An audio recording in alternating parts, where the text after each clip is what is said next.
Hi, everyone. My name is Neha Bajaj, and today we're going to talk about navigating the holiday season with special needs children. As we all know, the holiday season can bring about its own set of stressors. Even though it is enjoyable, we're seeing family, we're seeing friends that we haven't seen in a long time. There can be challenges when our kids have special needs and we're bringing them out into settings that they're not used to being in. So, some of the things we're going to talk about today is ways to really help manage their anxiety, manage the uncertainty, and just make things a little bit easier on ourselves. So first, in terms of what's different holidays versus usual times, we may be able to have really good routines and schedules with our kids normally, but sometimes this gets disrupted over the holidays, especially if we're attending different gatherings or going to different events. Our kids might also see relatives that they haven't seen in a long time or just encounter unfamiliar people. They might be in places that they're not used to being in. They could also be exposed to new and different foods that maybe they're not used to. Or we might be doing some holiday travel, which means we're in airports, there's wait times, there could be traffic, and all of that could really contribute to a heightened sense of uncertainty. So, what are some things that we can do? So, really, one of the biggest things is setting expectations for ourselves, for our children, for family members, everybody involved. So, we want to communicate very clearly with our partner, with our family ahead of time.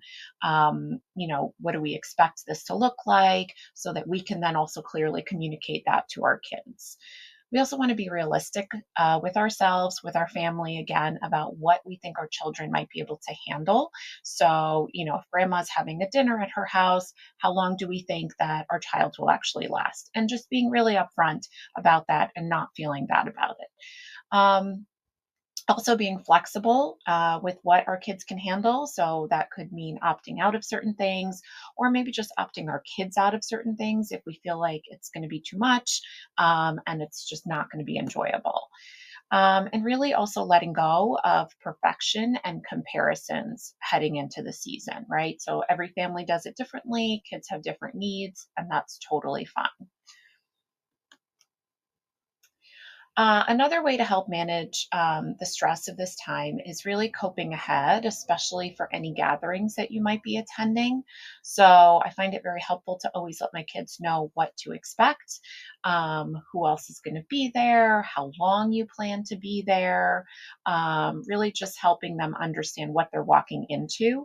You can also use social stories. You can look online and Google them. I'm sure there's a ton that you can use, but those are always helpful.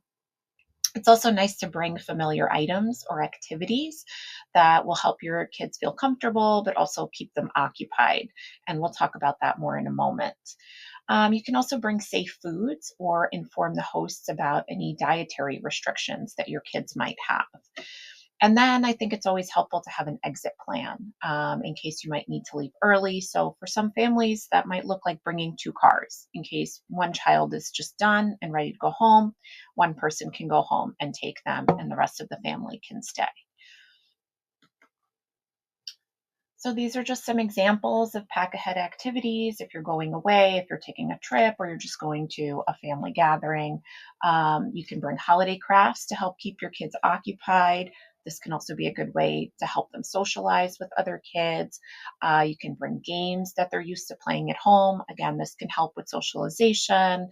You can bring screens and video games. I know we like to try to keep our kids off of those, but there are times where those are helpful. And there's also decorating kits. I'm sure you've seen them, different, gingerbread houses, things like that. Again, just things to help keep them occupied and help pass their time. And then, really, as you think about the holiday season, think about ways to make it easier on yourself, right? And just, again, letting go of expectations or comparisons to how other people might do the holidays. So, really think about how you can do it your way for your family. So, plan easy activities at home. You could do things like holiday baking if you enjoy doing that, decorating around the house, stay in for a holiday movie night, or do crafts at home. If possible, you can host an event so that your child is able to stay in their own space. and you're still able to have a gathering. Also, remember to take breaks throughout the season for yourself and for your kids. Sometimes we forget to do this. Give ourselves breaks. And then, really, I want to give you permission to do it your way. Again, dropping the expectations and the comparisons with others.